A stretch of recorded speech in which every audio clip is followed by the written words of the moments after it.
Hey everyone, welcome to another GardenStateHSWrestling.com podcast and Airfall Back Points. Week 7, 8. We missed a week last week. I don't know how the numbering works. I had a lot of stuff going on. I apologize. Didn't get a chance to really get time to do anything, but we have a really good interview coming up with Danny Haws, who was a part of a really nice run show about 10 days ago. On the 17th, is my math correct? No, my math's horrible. The 17th was last week, so less than a week ago.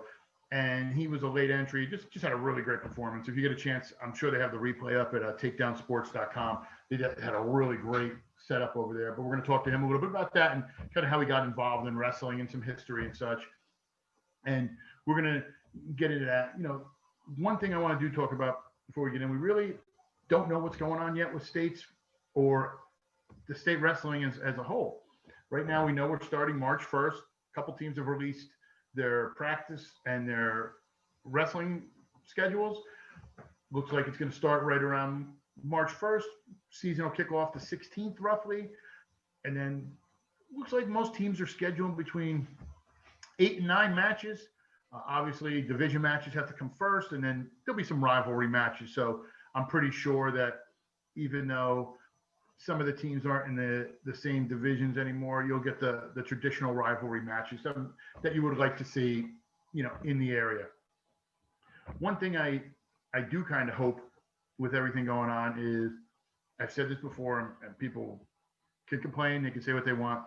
I really hope Governor Moron, pumpkin-headed dipshit, doesn't try to hold this over us. Everybody sees how he's kind of playing with everything, and I'm not a proponent of, I'm pro-Democrat, this pro-Republican that. I'm pro treat me right, or pro you're an asshole. And right now, the way it's been going on, he's been treating me like an asshole, and he's been treating everybody like that. And I know there's some people who understand, obviously, with the current situation, but there's being protective, and then there's overreaching. And I feel way on the side of overreaching with him, and I'm not really a fan of his situation. So I don't want to harp too much on this, but I do. Horrible segue. I'm going to say this, but to our sponsor, I apologize. This is Dan. I had a segue from my rant to this, but Dan Warnikoff, Champion Athletes. You want to talk about, you know, one normal thing you can have going on in this season of normalcy is Dan Warnikoff is a proven winner. His meal plans and his nutrition program have helped some of the best. We've talked about it before. Pat Glory, Travis Tavoso, lots of the guys who were on Del Barton and other teams, and not even just wrestling. He's done it for football and other sports, and not even New Jersey, other states as well. He's multi-state. And you don't even need to be an athlete. If you were looking to lose weight in a healthy way and feel energized afterwards, he's the one you need to talk to. As I said before, when I was in high school, the way we lost weight was you had a 160-pound kid who had to make 140 in 4 hours, and he had to run around and starve himself and not feel good. And it's not healthy. So give Dan a chance. ChampionAthletes.com. Dan Warnikoff's the man you're going to want to talk to. And he's the guy you want to deal with if you want to be healthy and be in shape. I know that sounds a little strange, healthy and in shape. Trust me, there's two different things. If you want to, you can lose the weight, but if you still want to be the good way, Dan's the man. Dan is the man. Speaking of one Dan, we're going to head to another Dan. Danny Haws, our interview. Lenape Valley Junior, two-time state qualifier. Let's go to that right now.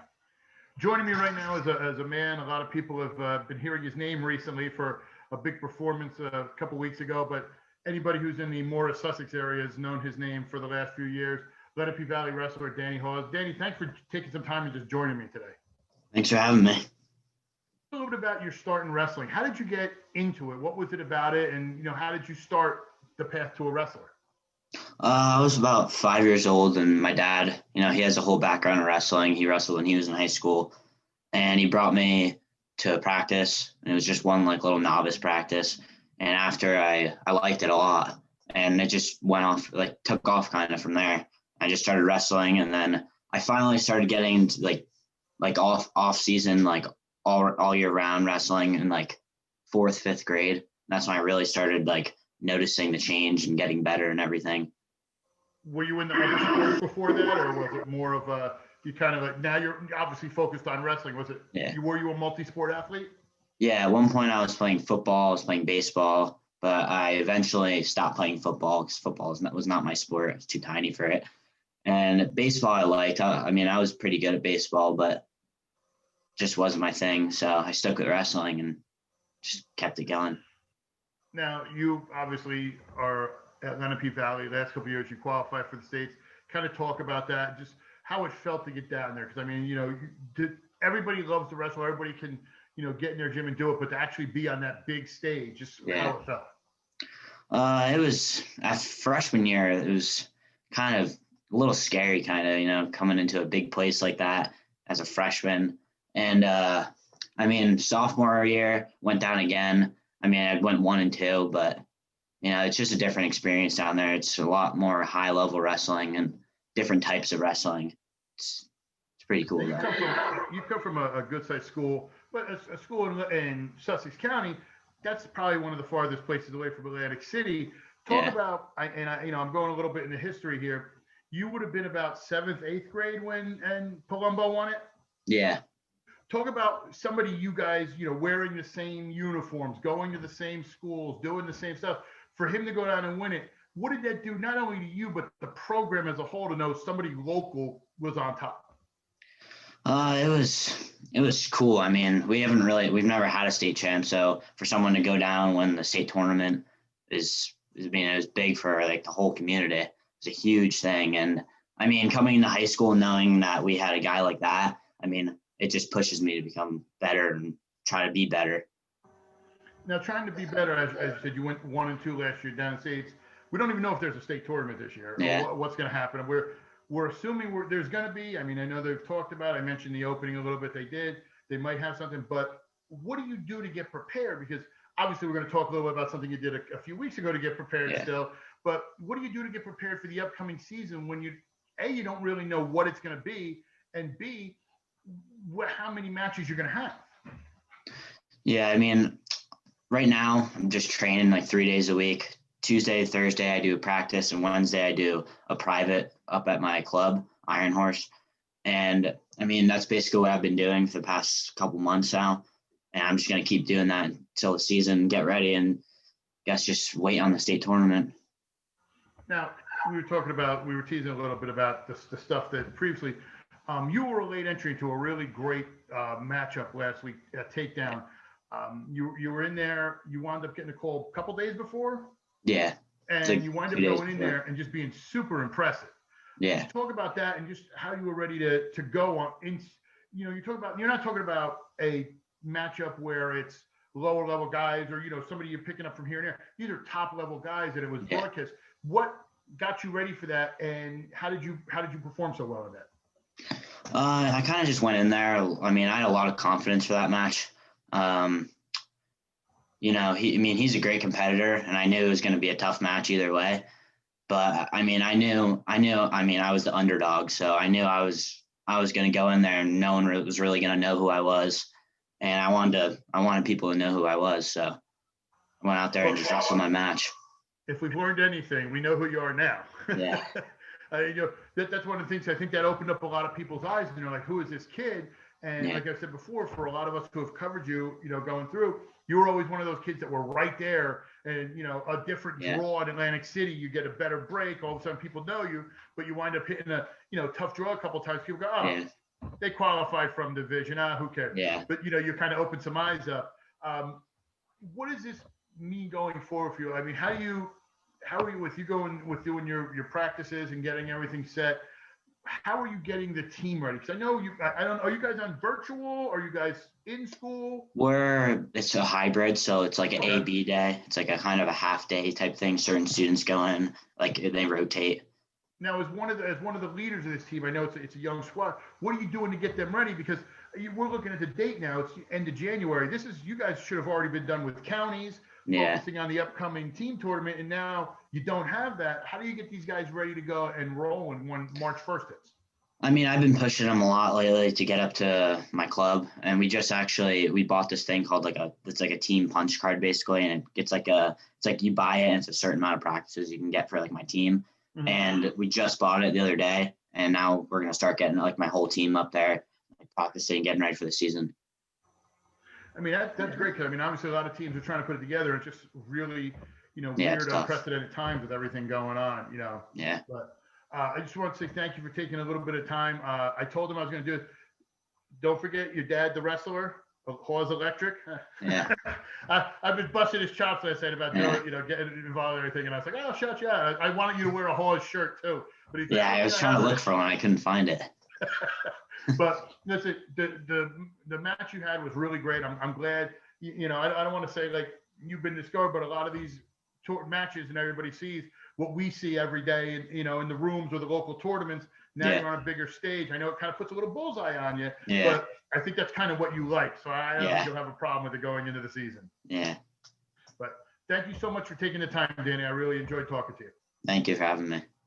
Thank you for the time, Danny. I know I've got the pleasure of watching him the last 2 years at Lenape Valley, and Coach Michelet and the group up there have a really good group of kids there. And they might get a little overshadowed being in Sussex County because with Lenape, they haven't had the full team as other squads have, like a High Point or stuff like that, but quality wrestler. And I'm glad he got to showcase it, not only in states the last 2 years, but at the Takedown Sports event, which really opened a lot of people's eyes. A lot of people were like, where did he come from? And everybody from the more Sussex area is like, we know.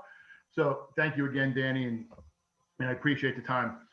Before we go, I want to kind of talk a little bit about something. I want to offer my condolences and such. It's weird how stuff in history mirrors current situations. There's a lot of people now who, with various situations as far as race, creed, color. Obviously, we're filming this on Friday afternoon, the 22nd of January. We just had an inauguration with President Biden, and I'm not going to get into that because obviously it's at this point there's nothing you can do. It's too political. But one of the things that he did was he enacted some of the legislation that allowed for trans rights and stuff like that. 100% agree with that. But we lost somebody today who now, because of his efforts, helped not trans and trans community, but the African American community be elevated a little more. Hank Aaron passed away earlier today, the true baseball home run king, depending on who you ask. I know Barry Bonds beat it, but Hank Aaron did it the right way when they had those big stadiums. Hank Aaron, who played nearly his entire career for the Braves, great ambassador to the sport.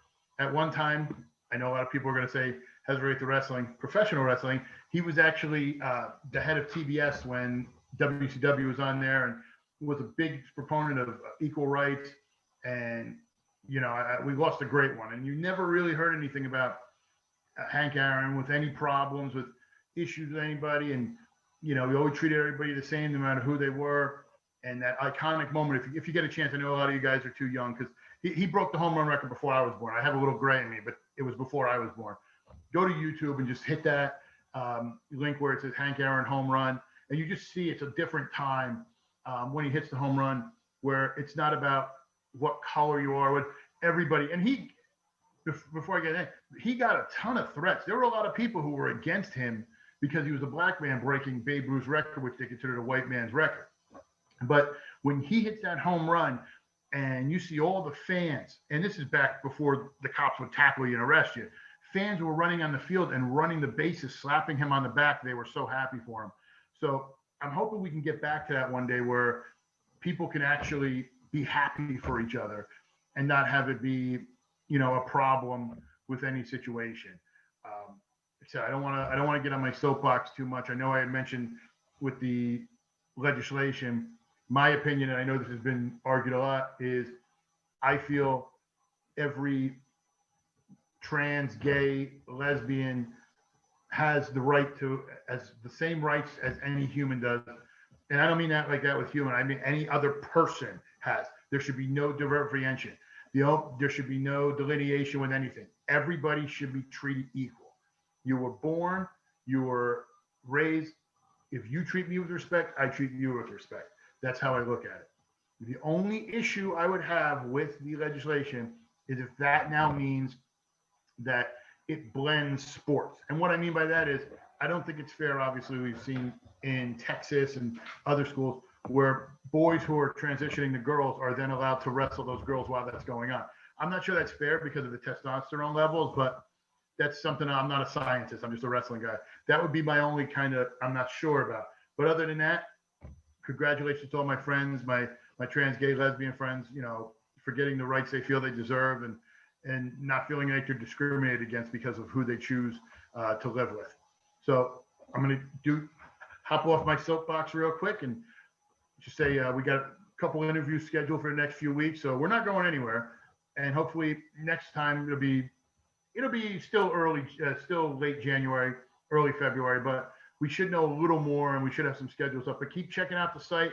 We're going to be posting the schedules as we get them. I know we have Newton and a couple other ones in Sussex County. Morris County coming in a little bit, but we're getting kind of an idea of where we're going to be. So hopefully, knock on wood, we're going to have a season that doesn't get, started and then stop. So for my podcasting genius, Jared, who was eating pizza, didn't want to give me any. I see how it is. I'm Donald J. Brower. We'll see you next time.